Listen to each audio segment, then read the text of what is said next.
हे नाथ, हे मेरे नाथ, मैं आपको भूलूं नहीं। हे नाथ, हे मेरे नाथ, मैं आपको भूलूं नहीं। मेरा विश्वास का मंदिर खड़ा है। क्या अभी बना है? अनादिकाल से खड़ा है। उसमें से ध्वनियां निकल रही हैं, अर्थात परमात्मा की ध्वनियां दिन रात निकलती रहती हैं। परमात्मा बोलता रहता है। कैसे बोलता है? कहते मूक भाषा में बोलता है। कोई आवाज सुनने वाला हो तो परमात्मा बोलता रहता है दिन रात, अर्थात सत्य निरंतर गूंजता रहता है। सत्य रूप में परमात्मा है, वो नित्य निरंतर गूंजता रहता है और असत्य अपना रूप दिखाता रहता है। इसलिए इस विश्वास के मंदिर श्रीमद् भगवद गीता के माध्यम से हमको ध्वनियां मिल रही हैं। न आसतो विद्यते भावो,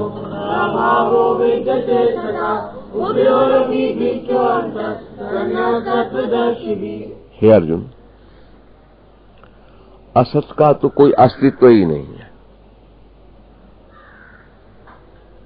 जो टिकता नहीं है वो असत्य है, और असत्य अपने आप दिखने लगता है। बाल अवस्था मेरी मिली, मुझे याद है, लेकिन वो सत्य कहाँ थी? सत्य होती तो टिक के रहती। भगवान वशिष्ठ राम से कह रहे थे, हे राम जी, सभी अवस्थाएं अपना अपना चमत्कार दिखा के चली जाती हैं।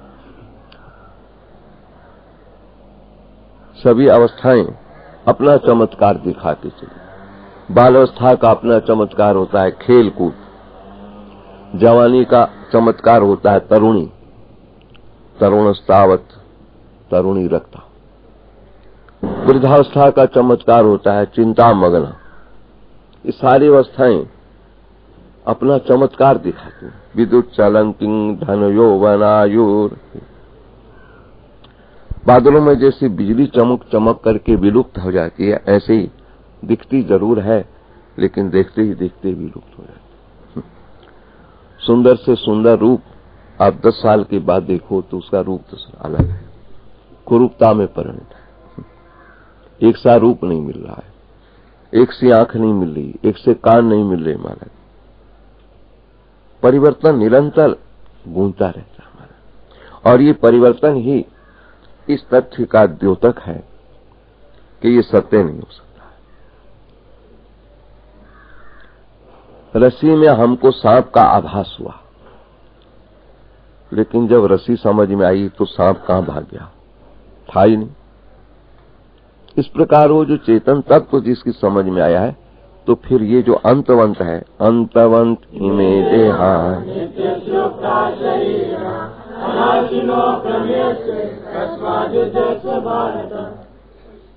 इस कर्म योग में भगवान प्रेरणा दे रहे हैं, क्योंकि 6 अध्याय, प्रथम अध्याय जो है गीता के क्या है? प्रथम अध्याय का क्या नाम है?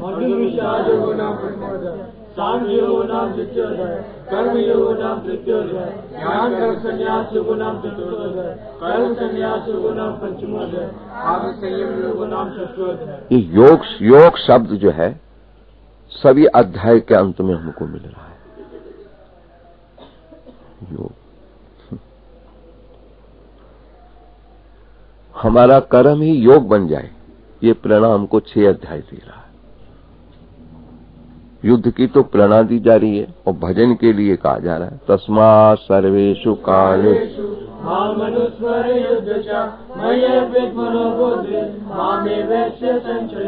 दोनों प्रसंग ठाकुर समर्थन में लगे हैं। सिद्धांत में तो परमार्थ है और दृष्टांत में व्यवहार है। बिना दृष्टांत के जैसे कोई सिद्धांत को सिद्ध करना बड़ा मुश्किल होता है। बड़े बड़े विद्वान भी जब तक कोई दृष्टांत न दे सिद्धांत पकड़ में नहीं आता। सिद्धांत को पकड़ने के लिए कहानी, दृष्टांत, युक्ति का सहारा लेना ही पड़ता है। इसी विश्वास के मंदिर की ध्वनि से भी दृष्टांत मिले हमको, आत्मा का तत्व समझाने लगे। तो गीता जी के इसी द्वितीय अध्याय में देहिनो अस्मिन् यथा देहे कौमारं यौवनं जरा तथा देहान्तरप्राप्ते धीरस्तत्र न मुह्यति, दृष्टांत लगा करके सिद्धांत को हमको समझाने का प्रयास किया जा रहा है। 9वां अध्याय में दृष्टांत लगा रहे, यथा आकाश स्थितो नित्यं वायुः सर्वत्र गो तथा सर्वाणि भूतानि मत्स्थानि। यथा शब्द बड़े बड़े विद्वान यदि सिद्धांत पकड़वाएंगे हमको तो कोई दृष्टांत, कहानी, युक्ति लगाएंगे। इस तरह शरीर हमारा दृष्टांत के रूप में है और सिद्धांत के रूप में आत्मा पड़ी है। तभी संत ने निर्णय दे दिया, बड़े भाग्य मानुष तन पावा, बड़े भाग्य मानुष तन पावा, सुर दुर्लभ सद ग्रंथन गावा, सुर दुर्लभ सद ग्रंथन गावा, साधन धाम मोक्ष कर द्वारा, साधन धाम मोक्ष कर द्वारा। अब ये दृष्टांत किस लिए है, शरीर किस लिए मिला है मानव का, तो कहते हैं मोक्ष कर द्वारा। इसके साधन इतने हैं, चाहे तो उन साधनों से फिर भोगी बन जाए, चाहे तो उस साधना से योगी बन जाए।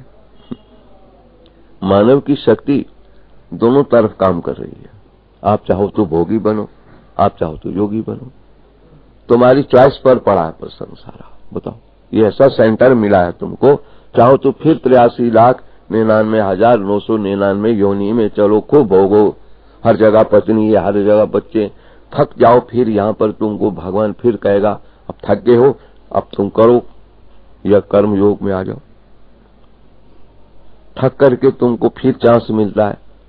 अभी तुम थके नहीं हो क्या भोग भोग कर? कितनी स्त्रियां भोग ली, कितने बच्चे पैदा कर लिए, माना कितने मकान बना लिए, आखिर जिस योनि में गए पत्नी बिना कोई योनि नहीं रही, बच्चे सब देख ही रहे थे, कुत्ता कुतिया, चिड़ा चिड़िया, सुअर सुकरनी, क्या ये सब नहीं दिखते रहो? थके नहीं हो क्या तुम? प्रश्न उठता है संतुर गुरुजन। पुराना धंधा तो तुमको आवृत्त किए हुए। कल के प्रसंग में था कि निवृत्ति मेरी भूख पर पड़ी रहती है और प्रवृत्ति स्वभाव में पड़ी है। ये जो प्रवृत्ति है पुराना धंधा है। पुराना धंधा तो मेरा पीछा छोड़ ही नहीं रहा, हमको भी नहीं छोड़ रहा। बताओ, पुराना धंधा कितनों का लेना देना, खामखा बैठे कोने में लाखों का देना लेना मेरे द्वारा हो गया, वाणी से हुआ, पैसा छूते ही नहीं, रखते नहीं। पुराना धंधा तो कहीं छोड़ेगा नहीं, चाहे तुम पैसा छुओ या नहीं छुओ। जिसका देना वो देने आएगा, जिसका देना वो लेने आएगा, जिसने तुमको देना वो देने आएगा। बताओ, मेरा यही चल रहा है। तो पुराने धंधे पर तो ध्यान उतना देना ही बेकार है। शरीर का प्रारब्ध तो सबको भोगना ही भोगना है। नया प्रसंग यह है कि मानव जीवन मिला है तो साधन धाम मोक्ष कर द्वारा, साधन धाम मोक्ष कर द्वारा। अरे भाई, तुम थक गए हो तो इसमें साधन जो तुमको मिले हैं तुमको मोक्ष के लिए मिले हैं। अब बताओ, लोहे की मशीन में जिसमें तेल निकल रहा था है, उसमें हम पत्थर डाल दें तेल निकालने के लिए, तो क्या तेल निकल आएगा? मानव जीवन में भी यदि विषय की संशक्ति बनी रही हमारी, तो हमारा उद्देश्य क्या पूर्ण हो गया? नहीं हुआ। इसके लिए संत तुलसी तड़फ करके हमको देख के कह रहा है, अरे नर तन पाई विषय मन देही, नर तन पाई विषय मन देही, पलटी सुधा विश्व लेही, पलटी सुधा उसको शठ कहा गया, मूर्ख। अमृत की इवेज में विष खरीद रहा। बताओ, मानव जीवन अमृत के तुल्य है महाराज, क्योंकि इससे अमृत अमृतास्तु भवन्तु अमृतास्ते भवन्तु। इस मानव जीवन में अमर हो जाते हैं कौन? उस अमर तत्व परमात्मा से जिसका संबंध जुड़ता है, आत्मा का जिसको अनुसंधान होकर अनुभव होता है। अब जो बताओ, जो अमृत रूप मिला हुआ जीवन है, इस अमृत जीवन से हम विष खरीदने में लगे रहते। क्यों? विषाद विसंकिं विषया समस्ता, विषाद दुखी सदा को विषयानुरागी। क्या ये बुद्धिमानी है? ताई का बहु भले कहत न कोई, ताई का बहु भले कहत न कोई, गुंजा ग्रहे परस मणि खोई, गुंजा ग्रहे परस मणि खोई। प्रातःकालीन ब्रह्म वेला में हम 4:30 बजे से सुखमणि के बाद जब ये सुखमणि के संदर्भ में प्रसंग लगाते हैं, संत दर्शन, संत का दर्शन है, ये संत का दर्शन हो रहा है हमको। जिसको समझ में आई वो कहता है, उसको भला भला कौन कह सकता है कि गुंजा की इवेज में अपनी परसमणि सोनार को दे के चली आवे। क्या बुद्धिमान। इस तरह ये थोड़े थोड़े समय के दिखने वाले प्रसंगों में, भोगों में अपने मानव जीवन के अमूल्य क्षण खर्च करता है। क्या इससे इसकी मूर्खता का परिचय? इससे कम क्या हो सकता? मूर्ख, महामूर्ख, छठ कह के पुकारा उसको। संत और गुरुजनों का दर्शन यही रहा है कि हमारे जीवन में इस प्रकार का गायन, इस प्रकार गीत छेड़ दें जो अब तक छेड़ नहीं सके। अब तक गीत कुछ और गा रहे थे, गीत गाया जा रहा था, ये मेरा है, ये तेरा, गीत गाया जा रहा। अहम और मम के हम गाने गा रहे थे, मैं ये, मेरा ये, मैं बाप हूं, ये मेरा बेटा है, बस ये मकान मेरा है, मैं इसका मालिक हूं, ये घरवाली मेरी है, मैं इसका मालिक हूं। अब तक तो ये गाने गा रहे। जब आंख खुलती है ना, अज्ञान तिमिरांध से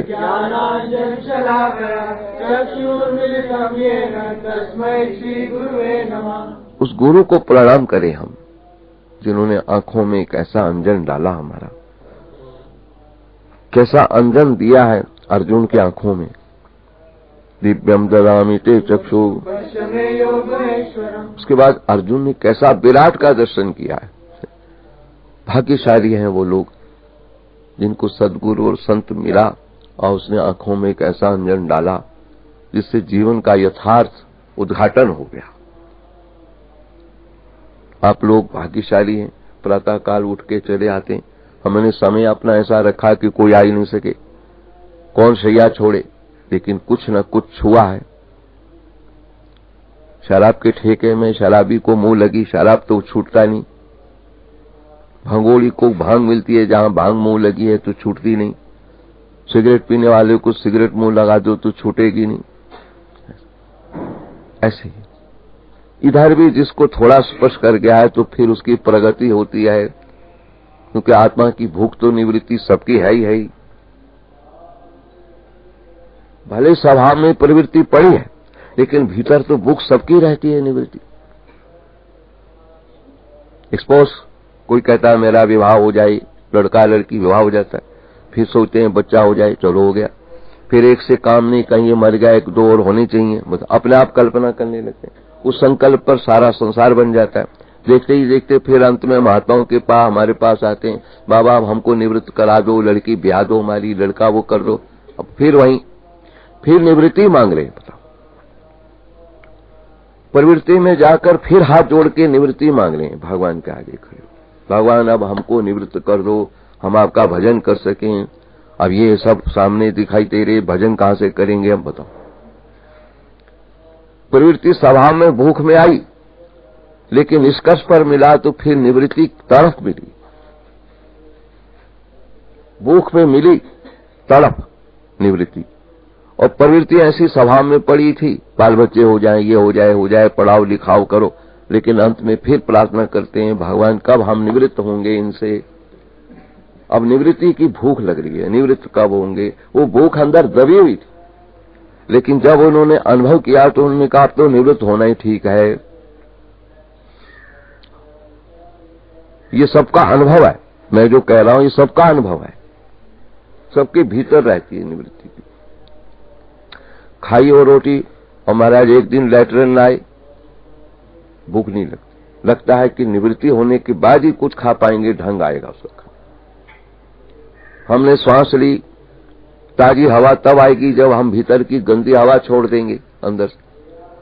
नहीं, जिनको दमा होता है पूछो, प्राण कहाँ रहते हैं, हाव मचाने शुरू कर देते हैं, ऑक्सीजन लगाते हैं उसको ताकि प्राण नहीं चल रहे। लगता है कि निवृत्ति एक जीवन का वो प्रमुख विषय है हमारा। उसी निवृत्ति को संन्यास कहते हैं, उसी निवृत्ति को वैराग कहते हैं, उसी निवृत्ति पक्ष को हमारे यहाँ उत्तमोत्तम भक्ति कहते हैं, प्रेमा भक्ति कहते हैं।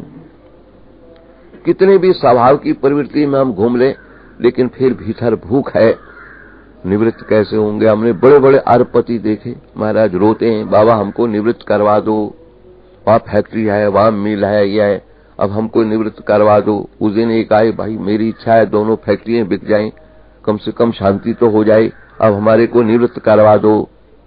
बताओ, 5 करोड़ की है वो, ग्राहक नहीं मिल रहा है, हम चाहते निवृत्त हो जाओ, सर दर्दी है, अब पता लग रहा है एक न एक दिन शरीर नहीं जाना है, काय को इतना झंझट में लगा के टाइम खराब कर रहा है, अब पता लग रहा है। जानहि तब ही जीव जग जागा, जब सब विषय विलास बैरागा। अब कह रहा है 5 लाख की वो हैं, ढूंढ रहे हैं, फैक्ट्री बिक नहीं रही, ग्राहक ढूंढ रहे हैं, बाबा हमको निवृत्त करा दो, 1 लाख हम आपको अर्पण कर देंगे। बताओ, रिश्वत हमको भी खिलाना चाह रहा है, हमको निवृत्त करवा दो। अरे भाई इतना तूने पसारा किया है, फिर काहे किस लिए किया जो तू इसी के। लेकिन भूख में निवृत्ति पड़ी है, वहां लगता है प्रवृत्ति में कभी निवृत्ति होगी नहीं। किसको तृप्ति आ गई वहां, खाने में किसको तृप्ति मिली, भोग में किसको तृप्ति मिली, निद्रा में किसको तृप्ति मिली। महाराज जितना सो जाओ सोते ही रहो, अब सो के उठो, थोड़ी देर बाद फिर लेट जाओ, फिर थोड़ी नींद आएगी, फिर सो के उठो, फिर से लेट जाओ, फिर। इस प्रवृत्ति में किसी को शांति सुख मिले ही नहीं। फिर अंत में ये होता है, हम निवृत्त कैसे होंगे। पहले प्रवृत्ति मांगेंगे, मेरा लड़का ब्याह दो, ये प्रवृत्ति है, मेरी लड़की ब्याही जाए, ये प्रवृत्ति। फिर आते हैं, बाबा अब हमको निवृत्त कब करोगे। अरे भाई अब तो लड़का लड़की ब्याही, अरे नहीं हुआ है कुछ मामला, अभी पोता हुआ है, जाना पड़ रहा है, अभी दोती आई है, जन्म लिया, जाना पड़ रहा है, ये प्रवृत्ति है हमारे।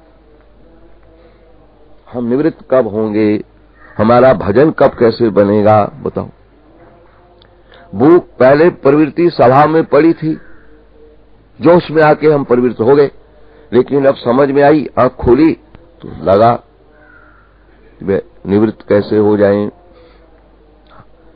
खाते समय नहीं देखा, गुलाब जामुन है, समोसा एक आया, ये 56 भोग लगा महाराज, उसने सारी कोशिश करी, सारे भोग खा जाऊं, एक आइटम सब खाऊंगा, कोशिश करी भाई सब पहुंचाओ, उसको खिलाओ।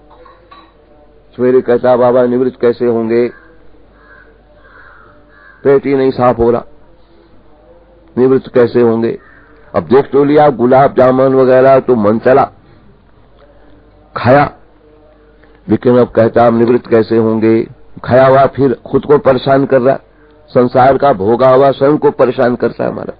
जितना संस्कार को देखो उतना तुम परेशान हो, जितना कम देखो उतना कम परेशानी, जितना कम संपर्क रखो, जितना ज्यादा देखो, किसी की कार बढ़िया देखो, भीतर होने लगता है ऐसी कार मैं भी लूंगा, बस। जिसका सुंदर कपड़ा पहना देखो, ये कपड़ा कहां से लाया है। स्वाभाविक प्रवृत्ति जो है वो ऐसी स्वभाव में पड़ी हुई है कि अपनी चीज फिर भूल जा। वो कहता है तेरी साड़ी बढ़िया है, वो कहती अरे ये साड़ी कहां से लाई है, बहुत बढ़िया। आंखों के इस भ्रांति ने सबको इतना भ्रांत कर रखा, वो सोचता है ये सुखी है, वो सोच रहा है ये बहुत सुखी है। हर को अपनी बुद्धि और दूसरे की संपत्ति ज्यादा दिखाई देने लगती है।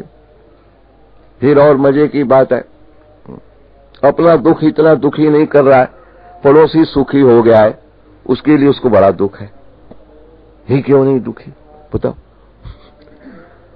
प्रवृत्ति जगत में किसी को निवृत्त होते पाया नहीं गया है। रोते पाया गया है। हम तो देखते हैं जितने प्रवृत्ति वाले बड़े बड़े अरबपति भी आते हैं मेरे पास, इस प्रवृत्ति वाले हमको रोते हैं, बाबा आप हमको अपने जैसा कब बनाओगे, हम कब निवृत्त होंगे, हम ऐसे कैसे हो पाएंगे, हमारा भजन कब बनेगा, और रोते हैं हमको देख। पहले प्रवृत्ति मांग रहे हैं, स्वभाव में आ गई, लेकिन भूख जब देखी तो निवृत्ति किया है, तो फिर कहते हैं बाबा हम निवृत्त कैसे होंगे, हमारी जान छोड़ा हुआ। बस सवेरे से शाम तक 20 आदमी तो ऐसे आते हैं कि हमारी जान कब छोड़ाओगे, हम कब भजन कर पाएंगे, कब सत्संग सुन पाएंगे। सारी व्यस्त हो रखे हम बच्चों के लिए, बताओ दिन रात लगे रहते हैं तो भी पूर्ति नहीं हो पाती है, अब हम निवृत्त कैसे होंगे। लगता है सिद्धांत में हमारी निवृत्ति ही पड़ी है, दृष्टांत में प्रवृत्ति है। कभी दृष्टांत पूर्ण नहीं हो सकता है, कहानी पूर्ण नहीं हो सकती, कहानी सिद्धांत को छूने के बाद पूर्ण होगी। साधना भी कभी पूर्ण नहीं हो सकती जब तक साध्य तत्व का अनुभव न कर ले। ऐसे जितना हम कथा फथा सुनते हैं तब तक इसका लाभ कुछ नहीं, जब तक मनन पे नहीं पहुंच जाए, और जब तक मनन पर पहुंचने के बाद निधिध्यासन पर पहुंचेगी तब जाकर के इसकी सफलता की सूचना मिलेगी। इसलिए विश्वास के मंदिर पर हम सवेरे सवेरे बैठ करके 30 मिनट देते हैं हमारा तुम लोग, और 230 दिन पहले हमने घोषणा कर दी। बहुत तो हम सालों से ही रहे, लेकिन 230 दिन पहले से घोषणा कर दी, पीछे से ऑर्डर आ गया है कि 1 जनवरी को अभी विश्वास के मंदिर का ये जो कर्म क्षेत्र है तुम्हारा, इसको भी छोड़ो, मत्था टेक दो, फिर पता नहीं हमको कौन सी कर्म भूमि मिलती है जीवन में, क्या पता क्या हमको काम मिलता है। जब तक जीवन रहेगा कोई न कोई कर्म तो हमको काम तो देंगे ही सरकार, कोई काम देगी सरकार हमको ड्यूटी पे। ऑफिसों में हमारा ड्यूटी का पीरियड होता है, हम लोगों का क्या पीरियड है। सरकार जो ड्यूटी दे देगी उसी ड्यूटी में हम लगे, हम उसी में आनंद लेंगे। तो 1 जनवरी तक कितने दिन बाकी रह गए हैं? 230 दिन पहले की घोषणा धीरे धीरे घटते घटते 63 दिन पे पहुंच गई। ऐसे जीवन की घड़ियां, गिनती के क्षण हम लेके आते हैं, पता नहीं चलता, देखते ही देखते अंतिम क्षण पर भी हम पहुंचे होते हैं, और मैं और मेरा नहीं छूटता हमसे। आश्चर्य है, जैसे वो 330 दिन वाली बात आज पहुंच रही है 63 दिन पे। कितने दिन खाए गए? 167 दिन हम लोग खा चुके, बताओ, पता ही नहीं चला, देखते ही देखते। देखत देखत सब दिन बीते, देखत देखत सब दिन बीते, हम तो रहे गए रीते के रीते, हम तो रह गए रीते के रीते। दिनमपि रजनी सायं प्रातः शिशिर वसंतौ पुनरयायाता, काला क्रीडति गच्छति आयु तदपि न मुंचति आशा पाशु। देखते ही देखते कितने दिन खा लिए? 167 दिन। 167 दिन हम लोग खा गए, आपस में मिलके खा गए, देखते ही देखते। अब 63 दिन बाकी पड़े हैं। 63 दिन में भी आधे कर लो, क्योंकि आधा घंटा देना हमको। यहाँ कितने घंटे मिलेंगे आपको विश्वास के मंदिर पर? 31.5 घंटे मिलेंगे। अब इसमें कितना लाभ हम अपने भाग्य से ले पाएंगे, क्योंकि भाग्यम फलति सर्वत्र विद्या अनज पौरुषम।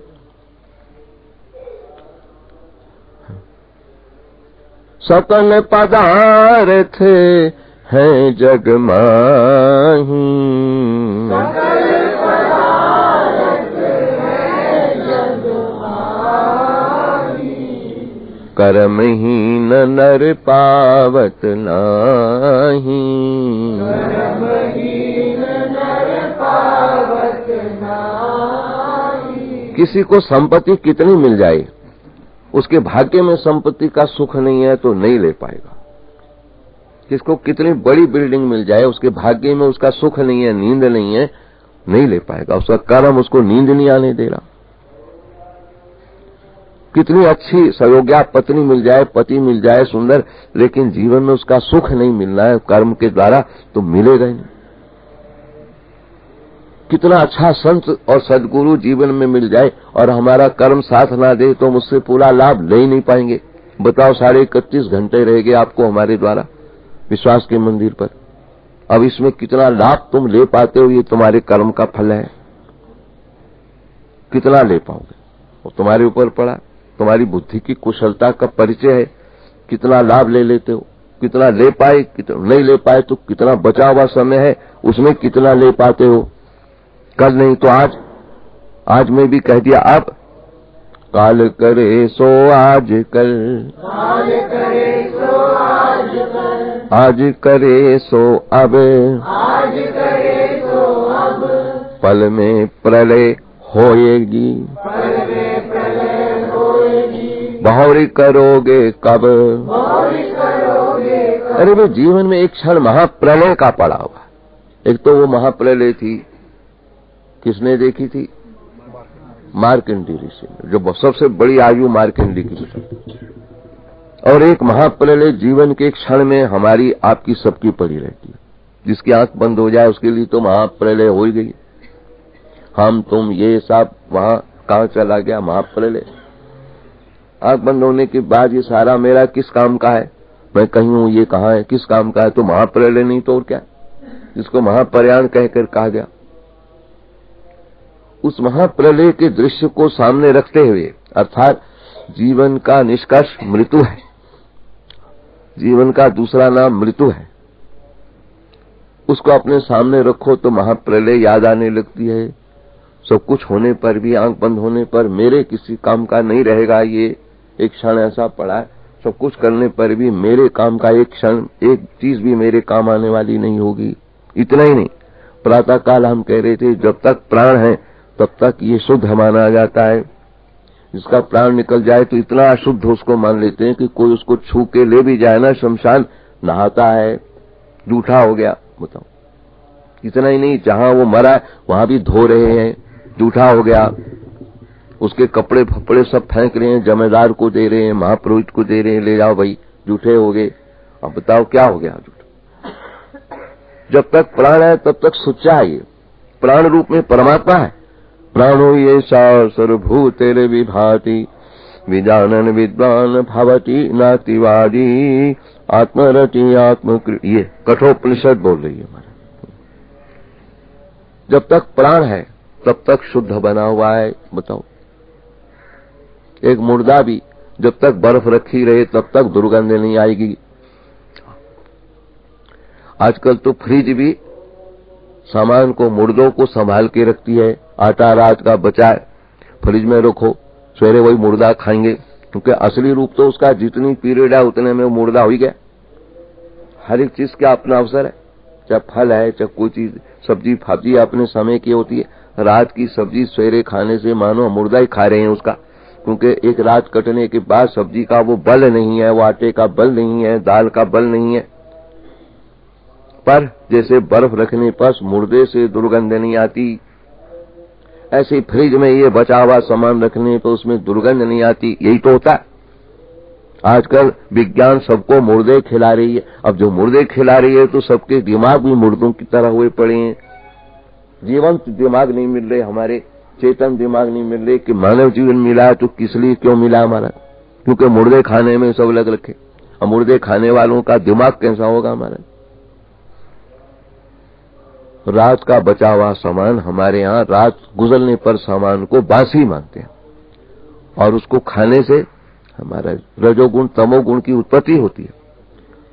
गीता का सिद्धांत, उसको फौरन गैया को इधर उधर डाल देना चाहिए, रजोगुण प्रधान है। लेकिन फ्रिज ऐसा बनाया है, उसमें सब 2-2, 3-3, 4 दिन, एक 4 दिन तक हमारा आटा पड़ा रहा, खराब ही नहीं हुआ। हमने कहा मुर्दे को भी रख दो तो दुर्गंध आएगी नहीं, फिर खाओ उसको। 4 दिन तक सब्जी पड़ी रही, खराब ही नहीं हुई, खाई तो ताजी मिली हमको। अब हमने कहा विज्ञान ने जहां हमको सुख दिया है वहां भीतर की शांति हमारी भंग कर दी। हमारा भीतर का विज्ञान सारा का सारा ढक दिया। अज्ञानेन आवृतम ज्ञानम। किस भूमि में, किस युग में हम लोग गुजर रहे हैं महाराज। हमारा सुख, हमारी शांति भंग कर रहा है, बस खत्म। कहता है एक दिन हम सब्जी बना लेते हैं, 3 दिन तक खाते हैं, फ्रिज में पड़ी रहती है, हमको समय है ही नहीं। बताओ, एक दिन की दाल 4 दिन चल जाती है, एक बता रहा, फ्रिज में रख देते हैं तो फिर 4 दिन तक वही निकाल के गर्म करते खाते सब लोग, इतनी बढ़िया स्वादिष्ट बनी रहती। अब बताओ, फिर मुर्दा भी ऐसे ही रहता है, बर्फ रखे रखो, महीना भर बर्फ रखो मुर्दे पर, कोई दुर्गंध नहीं आएगी उसमें। तो प्राण रूप में मानो बर्फ काम कर रही है हमारे भीतर, मुर्दे को दुर्गंध नहीं आने देती जब तक प्राण रहता है। जहां प्राण निकला महाराज, तब महाराज दुर्गंध आती है। उसमें अगर फिर बाहर से उपकरण करते हैं, बर्फ रख देते हैं, दुर्गंध नहीं आए, बर्फ हटा दो, फिर दुर्गंध शुरू हो जाएगी। फ्रिज से निकाल के रखो, शाम तक फिर ऐसी दुर्गंध मिलती है महाराज, पूछो नहीं, संभलने में ना आए। लेकिन आजकल लोग बड़े सियाने हैं, कंजूस बहुत हैं महाराज, बड़े बड़े करोड़पति भी समय नहीं है उनका। एक समय का बनाया हुआ प्रसंग फ्रिज में रखकर 4-6 दिन तक सब बच्चे खाते रहेंगे, बड़ा टेस्टी है, बड़ा टेस्टी है, खा रहे मुर्दे, टेस्टी है। अब कौन इलाज करे मारे? कबीर ने कह दिया है कि जिस कुएं का जल रोज लोग पी रहे हैं ना, उस कुएं में किसी ने भांग डाल दिया। अब एक को भांग पीता देखे तो शुद्ध घी पिला के उसकी भांग उतार ही दे, और सारे वही पानी पी रहे। सबके घर में फ्रिज, सबके घर में टीबी की बीमारी सब आ गई मारे। ये टीबी नहीं है महाराज, क्या है? टीबी की बीमारी, अक्षय, इसको क्षय रोग कहते हैं। एक बार जिसको लग जाए फिर देखना ही नहीं बंद करे। महात्माओं को देखो तो उसमें लगे, बच्चों को देखो तो उसमें लग लग के आंखें खराब करे। 5 साल का 4 साल के बच्चे के अनके लगी देख रहा हूं, कारण क्या है? लग गई। जैसे टीबी की बीमारी लग जाए छूटती नहीं, ये टीबी है, टीबी है ये, जिसको क्षय रोग कहते हैं। एक बार लग जाए किसी को तो टीबी देखने से रहेगा ही नहीं। बड़े बड़े महात्मा कथा न सुन के टीबी की पिक्चर वो देखते रहते हैं। अभी जितने मंदिर गुरुद्वारे खाली पड़े हैं टीबी की वजह से खाली। ये फेमस जितने महात्माओं की कथा ऐसे टाइम पे दे रहे हैं, हमारे मंदिर गुरुद्वारे सारे फेल करने के लिए दे रहे हैं। वही टाइम मंदिर गुरुद्वारों के संगठन का था, वो टीवी में कौन संगठन बना देगा हमारा? चाय भी पिए और कथा भी सुन रहे, भागवत की चाय भी पी रहे, राम कथा भी सुन रहे, अखबार भी पढ़ रहे, राम कथा भी सुन रहे, न नहाए न धोए, हाँ कथा लग रही है अपना सुन रहे हैं, कथा सुन के नहाएंगे। तो उन्होंने आसी परमादि बनाया सबको, इन फेमस लोगों ने टीवी के माध्यम से। उन्होंने टीवी वालों ने तो अपने पैसे बनाए, लेकिन सारे समाज में जितनी भ्रष्टाचारता इन्होंने फैला दी टीवी वालों ने घर घर के अंदर, कि हमारे मंदिर गुरुद्वारे सारे ठंडे हो पड़े, कोई कथा सुनने वहां नहीं जा रहे। किससे पूछो, अरे आसाराम बापू की कथा आ रही थी, हम तो उसको सुनते रहे, हिंग लगे ना फटकरी, क्योंकि मंदिर में गुरुद्वारे में जाएंगे तो थोड़ा बहुत पैसा चढ़ाना पड़ेगा। सब चढ़ा रहे, हम भी चढ़ा रहे। अब वहां चढ़ाना वाना कुछ है नहीं, तो अपने चाय भी पीते रहो, कथा सुनते। विज्ञान ने हमको सुख तो दे दिया, लेकिन ओरिजिनल रूप जो हमारा संगठन है महाराज, मंदिर गुरुद्वारे हमारे संगठन की शक्ति है। समाज हमारा इकट्ठा होता है, कोई प्रसंग आए तो हमारा समाज काम करेगा। अब टीवी से कौन सा काम ले लेंगे? टीवी में चाहे 1 लाख आदमी बैठा है, हमारे किस काम का है? वो मंदिर का हमारे काम का है। गुरुद्वारे के लोग बैठकर समाज बनाकर हमारे काम के। टीवी की कथा सुनिए, वहां कुछ हमारे घर में दुख सुख हो तो टीवी वालों को बुलाएंगे, जितने कथा में देख रहे हैं हम उनको बुलाएंगे। बड़ा आश्चर्य है कि इस समय वैज्ञानिक युग ने, है मंत्री साहब, जग रहे हो तुम? हाँ, मंत्री है ये, उत्तरांचल का गौ रक्षा का मंत्री सवेरे आया हुआ है। अब बताओ, उसे हम टीवी वालों को बुलाएंगे? जितनी भीड़ हमने वहां देखी, मेरे घर में कोई मर गया या विवाह दी, तो क्या उनको इन्विटेशन करके बुलाएंगे? कौन आ जाएगा वहां से? 1 लाख आदमी इकट्ठा आ जाए, कैसे आएगा? टीवी में आवाज लगाए, आ जाओ हमारे घर में मां मरी है, तुम लोग आ जाओ। मंदिरों में ये अनाउंस होते थे कि हमारे यहाँ एक मर गया है, सब लोग आओ, तो भीड़ बनती थी। अब जो संगठन की शक्ति के बिंदु थे हमारे, वो सारे के सारे ढीले हो गए, और इस कारण हो गए। सोचते हैं कथा बड़ी आ रही, वहां तो कथा बड़ी आ रही, लेकिन वहां कितनी बड़ी व्यथा हो गई कि मंदिर में अकेला पुजारी घंटी बजा रहा है, कोई आरती वाले। पूछो तो कह रहे हम कथा सुन रहे थे मुरारी बापू, हम कथा सुन रहे थे आसाराम की, विजय कौशल। अब उसी समय 24 घंटे जब खोलो किसी न किसी मूर्ख की कथा मिलती है। मैं तो सोचता है मूर्खों की कथा मिलती है। वो सोचते हैं कि हमारा बहुत बड़ा प्रचार हुआ। तुम लोगों ने अपनी लोकेशना तो बना दी, लेकिन हमारा ओरिजिनल रूप मंदिर गुरुद्वारों की रक्षा क्या होगी बताओ? उनकी संभाल कौन करेगा? कुछ इस पर कोई अभी तक ध्यान देने वाला भीतर का नहीं निकला कि ऐसी कोई यूनिट तैयार हो हमारी, इसका विरोध करे कि यदि देनी भी है कथा वथा ऐसे टाइम पे दो जिस टाइम में मंदिर गुरुद्वारों के टाइम ना हो, वहां पर लोग जाएं, पर अर्चना करें, पूजन करें, वो कुछ नहीं। पर क्या करें, विश्वास के मंदिर पे बैठ करके सद असत का निर्णय हम करने लगते हैं। अंतवंत इमे देहा